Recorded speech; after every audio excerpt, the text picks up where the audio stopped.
I'm Callie King. I'm here with Andrea Wady. Andrea is instructor at HorseClass and our newest author of her book, Crossing Bridges, a story of forgiveness, healing, and adventure.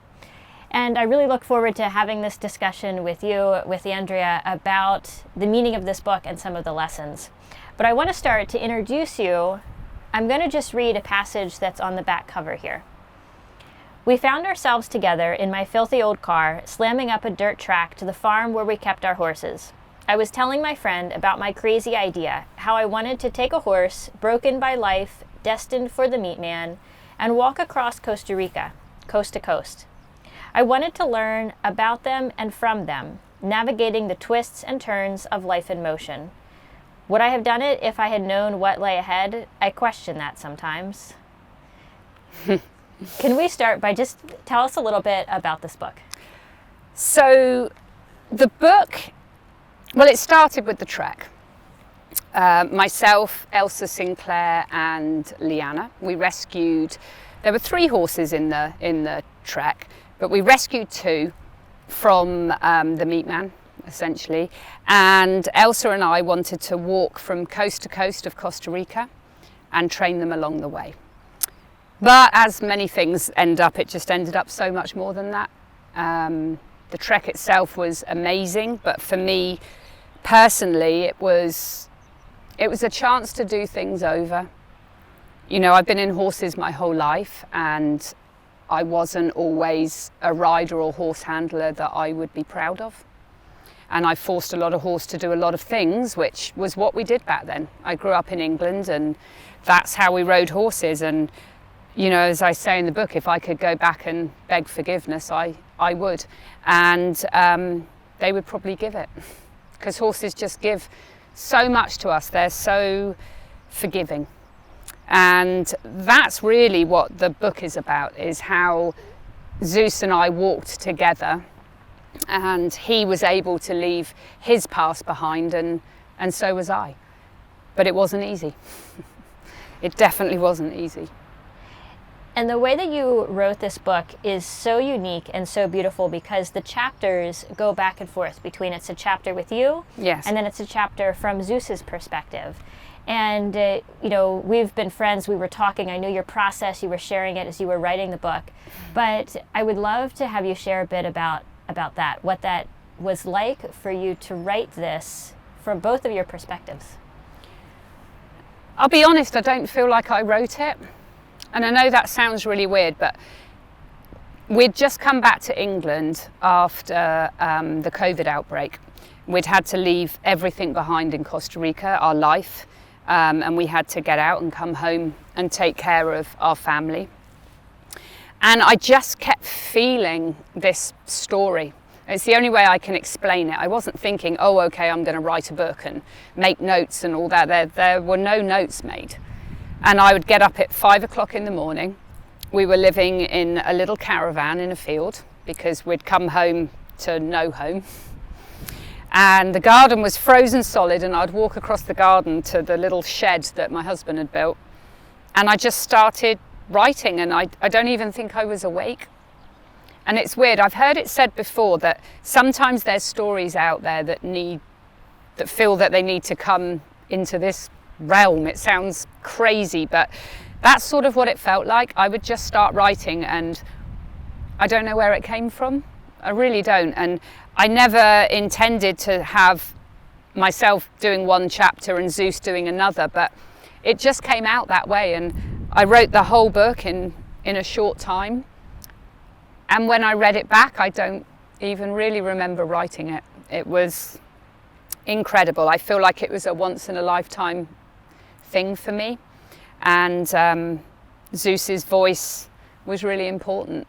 It was important to be a part of it and help us all, you know, potentially think about horses in a different way.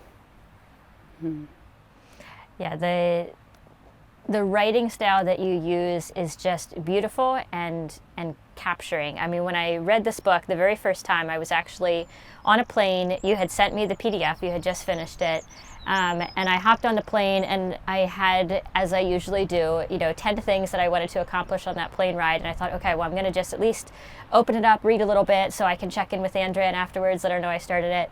I spent that whole plane ride. It was, I think I was going coast to coast in the US. It was like 6-7 hour ride. I read the book straight through. Oh, wow. And that's cool. It's the stories that you shared. It's the emotion that comes through both your writing and through Zeus's story, and it's the writing style. So I want to, you already had a little taste when I introed it, but I want to read another passage here that I think is really strong, and I'd love to ask you just to talk a little bit more about this one too. So this is about halfway through the book, and this is one of the chapters that is written from Zeus's perspective. Gone were the women's cries of "we will never make camp by dark." Silenced were the "we need to film that bit again." No longer did they worry that we were too fast or too slow or too distracted. Stilled were their racing minds. They were joining us, piece by healed piece, in the glorious here and now. If you can take yourself back to a time in the trek where you felt this, can you just describe that a little? Humbled. Really, really humble. It makes me quite emotional because we constantly take from horses. We take all the time, and I still do. I have horses now. I'm in the real world now. That wasn't the real world. But that moment in the book and that moment in the trek was when I realised it wasn't important. It just wasn't important to be telling them where they're supposed to be, where they're supposed to walk. And actually, it took all the joy out of it. And when I think back, not to that part of the book, but who I was slightly before that, I feel like I was a bit of a lunatic. What the horses must have thought of us, because, I can only talk from my own perspective, but I was so busy. I was so stressed. There was cameras on the trek, and I said, I've got to get this done. I'm like, I'm missing the whole point. The whole point. And Zeus had so many lessons for me, and some of them were really hard and very humbling. And I literally had to punch my ego in the face several times. And then I realised what lay beyond that, and it was so beautiful and effortless and calm. And it might not have been all the time, it was fleeting moments, but it made me realise what, we all talk about connection all the time.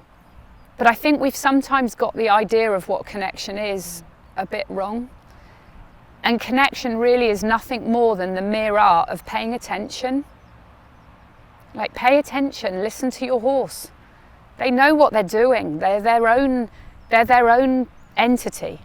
And we're just there constantly telling them what to do. And when I finally surrendered that, because I really didn't have a choice, as you'll see in the book, there was no choice. The control was futile. And when I let it go, everything just flowed so much easier. And I realised that I was just messing everything up. And when I let go and just started to pay more attention and be more in the moment, it became effortless. And I feel like that was the biggest lesson that he had for me in that moment. But there were many others. It's amazing how adventures and journeys like the one that you took and that you tell the story of in this book can be so like a slice of life, where we can learn so much about life in those times where we're doing something extraordinary, but yet it is the smallest moments within that end up being the most special.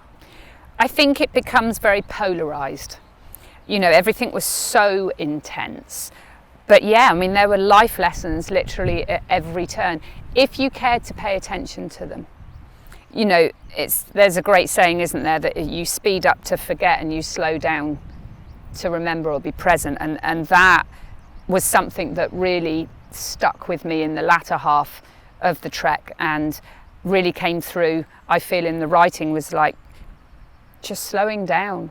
You just start paying attention, and everything gets answered. But you have to be aware of it. And when we're going too fast, we miss it. We miss it all. And you know, how it feels for the horses is just, it's so hard for them. And when we do slow down and start to be open to what they have to share with us, they don't stop sharing. It's incredible what they show us. And I just want that for everyone, because it's such an incredible journey when you just put down your bags of control and go, okay, what are my lessons here? And I want that for everybody. Yeah, that is a very powerful message for all of us. And I am honored for my part in bringing this book to life and bringing it to you. We are so excited to present Crossing Bridges, and I know that you will be inspired by this story just as much as I was. So thank you, Andrea, for writing this, for sharing it. Thank you for believing in me and wanting to share the book. Yeah, I'm very excited. So thank you for being here with us, and you can get all the information down below to get your copy.